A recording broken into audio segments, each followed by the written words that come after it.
इतनी जल्दी खत्म हो गया कि मुझे कपड़े चेंज करने का मौका नहीं मिला। खैर, जो वर्स्ट पॉसिबल आउटकम था वो हमारे सामने आया, क्योंकि आज फिफ्थ डे की मैच थी। तो फिफ्थ डे की वीडियो पे मैं पूरे मैच का एनालिसिस देना चाहता हूँ आप लोगों को, ना कि सिर्फ फिफ्थ डे की बात करूँगा। इसलिए शुरुआत से शुरू करेंगे। सबसे पहले आई एम सॉरी, मैंने आप लोगों से प्रॉमिस किया था कि आज हमारे साथ एक गेस्ट स्पीकर होंगे, लेकिन अनफॉर्चुनेटली वो हमें ज्वाइन नहीं कर सके क्योंकि उनकी ट्रेन जो है वो लेट हो गई है और वो अभी तक आ नहीं सके और पाकिस्तानी टीम ने उन्हें आने का मौका नहीं दिया, वो जल्दी निपट गया। खैर, शुरुआत करते हैं स्टार्टिंग से। पहला दिन शुरू होता है, टॉस होता है, बांग्लादेश पाकिस्तान को बैटिंग की दावत देता है। I thought at that point कि शायद ये गलत फैसला था बांग्लादेश, क्योंकि जो फोर्थ डे की बैटिंग होती है, सॉरी जो फोर्थ इनिंग्स की बैटिंग होती है वो ट्रिकी होती है टेस्ट मैच के अंदर। तो वो भी रावलपिंडी जैसी पिच जहाँ पे थोड़ी बहुत आपको अगर हेल्प मिलेगी भी तो वो फिफ्थ डे पे जाके मिलेगी, लास्ट डे पे जाके मिलेगी, उससे पहले पिच कोई आपकी हेल्प करने वाली है नहीं इस तरीके की। तो आई डिडंट रियलाइज कि ये क्या कर रहा है, और एक्चुअल में अगर पाकिस्तान टीम सही से खेलती तो ये कन्विक्शन सही साबित होता कि कुछ हासिल नहीं होने वाला था, पहले पाकिस्तान को बैटिंग करने के लिए भेजना। लेकिन पाकिस्तान में पाकिस्तान है, वो अगेंस्ट ऑल ऑड्स आपको जितवाने की पूरी कोशिश करते हैं जो उन्होंने किया।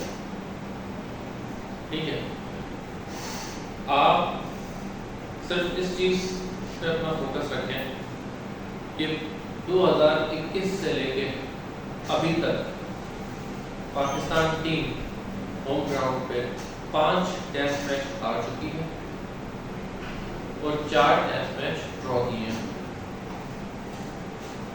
ठीक है, 5 टेस्ट मैच हार चुके हैं हम लोग और 4 टेस्ट मैच ड्रॉ किए हैं। एक भी मैच हम जीत नहीं सके हैं in the last I think 3 years।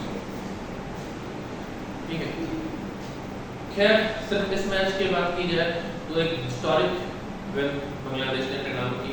पहली दफा उन्होंने पाकिस्तान को एक टेस्ट मैच में हराया और वो भी किस जगह आके हराया, उन्होंने हमारे होम ग्राउंड में आके हराया। खैर, वन बाय वन बात करेंगे। जैसे मैंने कहा, पहला दिन स्टार्ट होता है, बांग्लादेश हमें बैटिंग की दावत देती है और हमारे जो स्टार परफॉर्मर्स हैं वो सारे पाकिस्तान को धोखा देते हैं, जिन्हें भी हम अपना स्टार समझते हैं। जैसे कि आप बाबर आजम की बात करें, आप फाहिम अय्यूब की बात करें, मतलब जस्ट नेम इट, कोई एक प्लेयर भी अपने हाइट के ऊपर परफॉर्म नहीं कर पाता और हमारे कमेंटेटर्स जो हैं वो ऑपोजिशन के बैट्समैन को हाइट करा देते हैं। ठीक है, सबसे बड़ी आउटरेजस बात इस सारी चीज में ये थी कि अपने ओवर हाइट प्लेयर्स को वो खामा जो है वो सपोर्ट कर रहे हैं और ऑपोजिशन के प्लेयर जो अच्छा परफॉर्म कर रहे हैं उनको आप ओवर हाइट कह रहे हैं। खैर, पहला दिन बहुत ही एवरेज, जस्ट 42 ओवर्स पहले तो मिले उस दिन में, 41-42 ओवर्स खेलने को मिले, लेकिन उसमें भी पाकिस्तान ने कुछ अचीव नहीं किया सच। सेकंड डे होता है हमारा। सेकंड डे पे बांग्लादेश अपनी स्किल दिखाना स्टार्ट करती है, लेकिन मैच बहुत बैलेंस रहता है। स्किल में किस चीज़ को कह रहा हूँ, स्किल इस चीज़ को कह रहा हूँ कि वो उन पे जो प्रेशर डालने की कोशिश की गई और उनको आखिर में 10-12 ओवर खेलने के लिए भेजा गया, वो उस प्रेशर में नहीं आ सकता।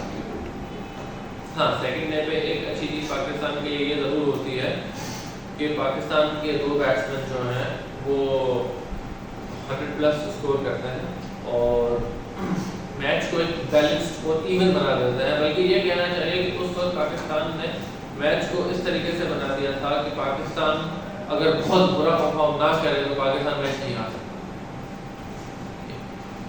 और एक बैलेंस में मैच को ला दिया। फिर तीसरे दिन बांग्लादेश फाइट बैक करता है और क्या फाइट बैक करता है। ठीक है, इतना फाइट बैक करता है कि वो आपकी विक्ट्री के चांसेस को ऑलमोस्ट डिनाई कर देता है। और ये एक मिक्स था thanks to our bowlers and their batsman. आपके सबसे ज़्यादा हाइप बॉलर शहनशाह आफरीदी पूरे मैच में एक भी अच्छी बॉल कराने में नाकाम। मतलब अगर आप शाहीन आफरीदी की परफॉर्मेंस देखें तो मुझे समझ नहीं आ रहा था कि शाहीन आफरीदी कर क्या रहा था। क्या कोई अलग पिच थी जिस पर शाहीन आफरीदी बॉल कर रहा था? क्या दूसरे बॉलर्स के लिए पिच वो सेम नहीं थी? क्या बांग्लादेश के बॉलर्स के लिए पिच वो सेम नहीं थी? क्या फिर फोर्थ डे आता है और Bangladesh takes the game away from you. मतलब जो थोड़ी बहुत आपको उम्मीद थी कि हम लोग जो है शायद थोड़ा सा परफॉर्म करके और प्रेशर डालने की कोशिश करेंगे, तो मे बी फोर्थ इनिंग्स में जो है we could do something about it. और जिस तरीके से हमने पहले इंग्लैंड को हराया था और ऑस्ट्रेलिया को हराया था, तो फोर्थ इनिंग्स में उनकी हमने बिल्कुल बैटिंग लाइन को कोलैप्स कर दिया था, ट्रबल कर दिया था। शायद हम उनसे कर लें कुछ, लेकिन नहीं। बांग्लादेश ने आपकी उन होप्स को तबाह बर्बाद कर दिया जब उन्होंने 117 रन्स का आपको एक लीड दे दी।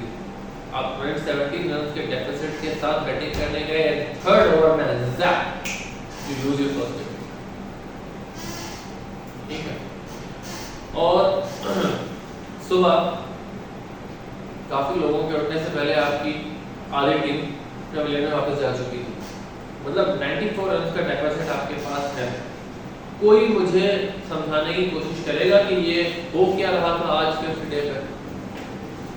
94 रन्स का आप डेफिसिट के साथ आए हैं पिच पे और आप आगे शॉट्स खेल रहे हैं। आप आगे वहां पे स्ट्रोक आउट करने की कोशिश कर रहे हैं। क्या सोच क्या रहे थे आप लोग?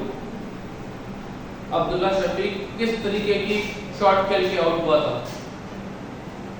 क्यों उसको लगा कि मुझे आगे बढ़ के शॉट मारनी चाहिए? क्यों सऊद शकील को लगा कि मुझे आगे बढ़ के अपने आप को ऑफ बैलेंस करके और स्टंप होना पड़ेगा? दोनों इनिंग्स में सऊद शकील ऑफ बैलेंस होकर स्टंप हुआ है। उसके बाद बाबर आजम, मतलब कहां से शुरू करें उस बंदे की बात? मुझे ये क्या देख के आप लोग विराट कोहली से कंपेयर करने की कोशिश करते हैं बाबर आजम को? व्हाट? आप लोगों से मैंने एक इंफोग्राफिक का जिक्र किया था फर्स्ट डे वाली वीडियो में। आज अभी मैं वो इंफोग्राफिक्स आपको शो करता हूँ, आप जरा ये इंफोग्राफिक देखिए। अब आप बताएं इस कौम का क्या किया जाए जो इस तरीके के प्लेयर्स को डिफेंड करता है, जो इस तरीके की हरकतें करता है। मैं ये नहीं कह रहा कि इंफोग्राफिक्स जो है वो बाबर आजम ने फैलाई होगी, लेकिन सोशल मीडिया के थ्रू अपने आप को पॉपुलराइज करने की कोशिश तो करते हैं कि लोग। किया क्या है उन्होंने पिछले 3 सालों से पाकिस्तान के लिए? व्हाइट बॉल क्रिकेट में आप फेल हो गए। रेड बॉल क्रिकेट आपसे खेली नहीं जाती, आपसे पिच पे खड़ा हुआ नहीं जाता। वनडे में आप टेस्ट मैच के स्ट्राइक रेट के साथ खेलते हैं, T20 में आप वनडे के स्ट्राइक रेट के साथ खेलते हैं, और टेस्ट मैच में आपको ऐसा लग रहा है कि पिच जो है वो लावा से सराउंडेड है और आपको इतनी गर्मी लग रही है कि आपको बस वहां से जाना है। आज पैर होने वाला था उसका,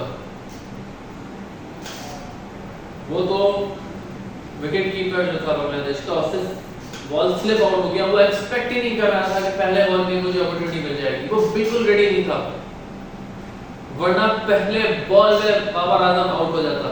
पहले बॉल पे उसे चांस मिला और उस चांस पे उसने क्या किया? मुझे समझ नहीं आ रहा था कि वो कर क्या रहा है बाबर आजम, किस तरीके से बैटिंग कर रहा है, क्यों इतनी शॉट्स खेलने की कोशिश कर रहा है पाकिस्तान, क्या अचीव करना चाह रहे थे? इनको क्या लग रहा था कि ये डेफिसिट खत्म करके और 150-200 रन का टारगेट देंगे उनको? आपका ऑब्जेक्टिव क्लियर होना चाहिए था आज आने के साथ ही कि आपने एक डिफेंसिव क्रिकेट खेलनी है और आपने एक दिन आपके पास है, आपने उसको अपने टेस्ट मैच को बचाना है।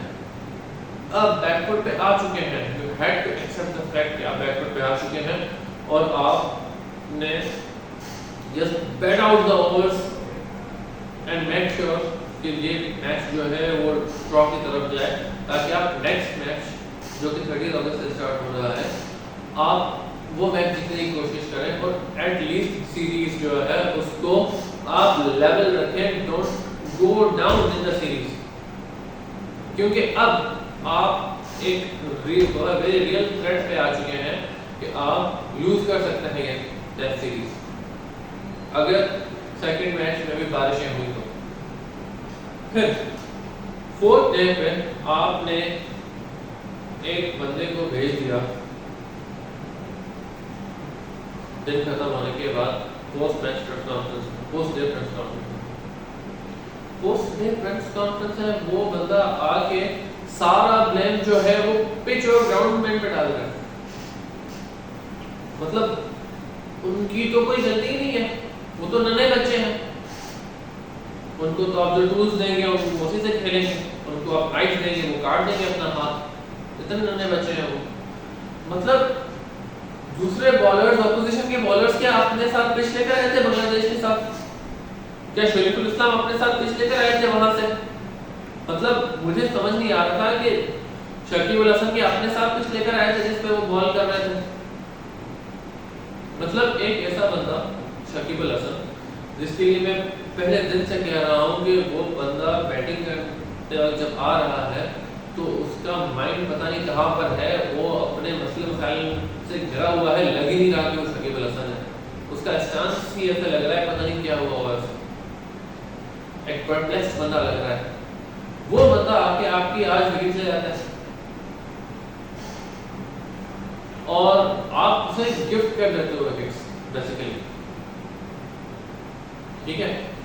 तो मुझे एक्चुअल में समझ नहीं आ रहा कि कसम से बात की जाए। फिर आयरनी देखें, आप पिच को ब्लेम करते हैं कि पिच कुछ नहीं कर रही, पिच कुछ नहीं कर रही, और नेक्स्ट डे पे आप जो है विदिन 45 ओवर और 46 ओवर जो है आप लोगों की पूरी टीम निपट जाती है उस पिच पे जिसके लिए आप इतना ट्राई आउट कर रहे हैं। फिर आपके कैप्टन जो है वो इंटरव्यू में देने आते हैं जब वहाँ पे प्रेजेंटेशन में मैच प्रेजेंटेशन में, तो वहाँ पे आके कहते हैं कि हम लोगों से जो है वो गलती तो हुई लेकिन हम एक्सपेक्ट कर रहे थे कि बारिश होगी। What the hell kind of statement is that? किस तरीके का बेवकूफ बंदा ये स्टेटमेंट देता है सामने आके कि हम मैच इसलिए हारे क्योंकि हम एक्सपेक्ट कर रहे थे कि बारिश हो जाएगी, हम एक्सपेक्ट ही नहीं कर रहे थे कि मैच जो है 5-6 दिन में जाएगा। और अब आप लोग जो है वो मेरी इस स्टेटमेंट से एग्री करेंगे शायद, जो कि मैंने सेकंड डे पे दिया था जब मैं कह रहा था कि पाकिस्तान का डिक्लेयर करना नहीं बनता इस पिच पे। ये वो पिच ही नहीं है कि यहाँ पे आप डिक्लेयर करके पुश करें इस तरीके से early on in the match. अगर वहां पे आप 500 to 550 प्लस का स्कोर करते फर्स्ट इनिंग्स में तो तीन चीजें डिफरेंट होती। नंबर 1, 500 प्लस 550 का प्रेशर होता, एक स्कोरबोर्ड प्रेशर होता बांग्लादेश पे। अगर इतना बड़ा स्कोरबोर्ड प्रेशर होता 500 प्लस का, तो 500 का एक मेंटल एक प्रेशर इतना होता है कि टीम जो है वो कोलैप्स कर जाती है उसमें, वो इतना फ्रीली आके नंबर 7 और नंबर 8 बैट्समैन आपको हिट नहीं करते, ठीक है? दूसरी चीज ये होती बांग्लादेश को बैटिंग करने का मौका कम मिलता, वो कम टाइम खेलते क्योंकि आप अप फ्रंट टाइम ले चुके होते। तीसरी चीज ये होती कि कॉन्सिक्वेंटली आपको भी एंड में कम टाइम सेव करना पड़ता और रन्स भी कम होते, आपका डेफिसिट कम होता, आपको कम टाइम मिलता एंड में डिफेंड करने के लिए। You could have easily drawn this match, क्योंकि पाकिस्तान के लिए इस मैच में और कुछ मिलने वाला था नहीं। राइट, जब आपने देख लिया आपके बॉलर्स आपको इतना लेट डाउन कर रहे हैं, पिच कुछ भी नहीं कर रही, अब क्या कर रहे थे वहां पिच पे और किस तरह की डिसीजंस थी वहां पे आपकी कैप्टन की? खैर एक हिस्टोरिक विन बांग्लादेश के लिए और वाकई में उनकी तारीफ करना बनता है जिस तरीके से उन्होंने कि वो स्टार्टिंग में ऑन द बैक फुट थे सेकेंड डे के बाद और उन्होंने उस चीज़ को अपने कैपिटलाइज किया, अपना जो उनको थोड़ा हमने उनको एक स्पेस दी उसको उन्होंने कैपिटलाइज किया और वहाँ से उन्होंने बिल्ड किया और मैच में वापस आए और आके एक हिस्टोरिक विन हासिल की। इसे लीडरशिप कहते हैं, इसे स्ट्रेटजी कहते हैं। तो ये जो विक्ट्री है ये सिर्फ और सिर्फ बांग्लादेश के उन बैट्समैन की विक्ट्री नहीं है बल्कि एक टीम विक्ट्री है, एक कलेक्टेड एफर्ट था। उनकी बैटिंग आउटस्टैंडिंग थी, उनकी बॉलिंग आउटस्टैंडिंग थी और सेम पिच पे जहां पे आप फिफ्थ डे पे 150 प्लस स्कोर समाप्त कर सकते हो, वहां पे बांग्लादेश जो है 30 रन करता है without losing any wicket. Same pitch है माइंड यू, आपके बैट्समैन भी उसी पिच पे खेल रहे हैं, उनके बैट्समैन भी उसी पिच पे खेल रहे हैं। आपके बॉलर्स जो हैं वो एक भी विकेट नहीं ले पाते हैं, 10 विकेट से आप मैच हार जाते हो। इससे ज्यादा शर्मनाक क्या हो सकता है पाकिस्तान क्रिकेट के लिए। Pakistan cricket has hit rock bottom और ये क्यों है? ये सिर्फ और सिर्फ पीसीबी के गलत फैसलों की वजह से है। आपकी सिलेक्शन कमेटी को आपने मजाक बनाया हुआ है। आप एक कैप्टन को लाते हो, उसको निकालते हो, फिर 2 महीने बाद विदाउट एनी एक्सप्लेनेशन आप सेम कैप्टन को रख देते हो।